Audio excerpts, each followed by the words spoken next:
boshlaydigan laboratoriya darsimiz radioaktiv moddalar bilan ishlaganda radioaktiv xavfsizlik asoslari. Radioaktiv moddalar bilan ishlaganda xavfsizlikka rioya qilish juda muhimdir. Radioaktiv nurlanish inson salomatligiga jiddiy zarar yetkazishi mumkin. Radioaktivlik va xavfli moddalar to'g'risida tushuncha.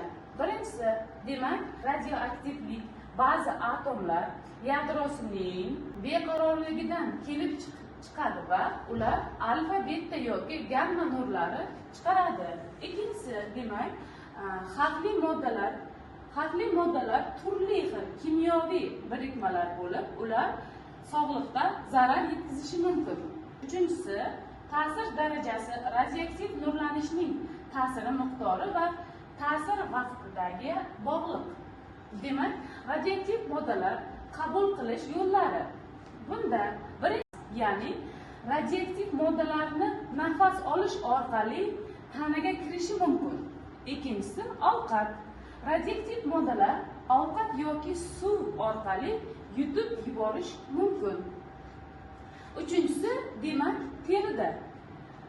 Radioaktiv moddalar teriga tushib, umumiy tanani zarar yetkazishi mumkin. Radioaktiv moddalarga tashqi va ichki nurlanish.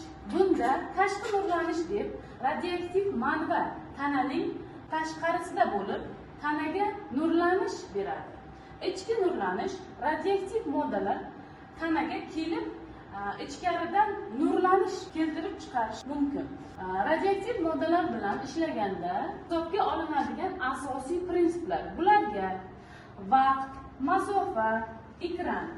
Radioaktiv moddalar bilan aloqa vaqtni radioaktiv manbadan iloji boricha uzoqroqda bo'lishi kerak.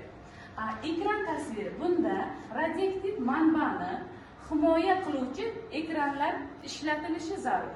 Ekranlar bir qavatli, ko'p qavatli bo'lishi mumkin. Ekranlar radioaktivlikni 50% qaytarish xususiyatiga ega. Radioaktiv moddalar bilan ishlaganda, radioaktiv moddalar bilan ishlovchilar dispanserizatsiya qilinadi. Bunda tibbiy ko'rikdan o'tkaziladi. Ishlarini muntazam ravishda tibbiy ko'rikdan o'tkazish kerak.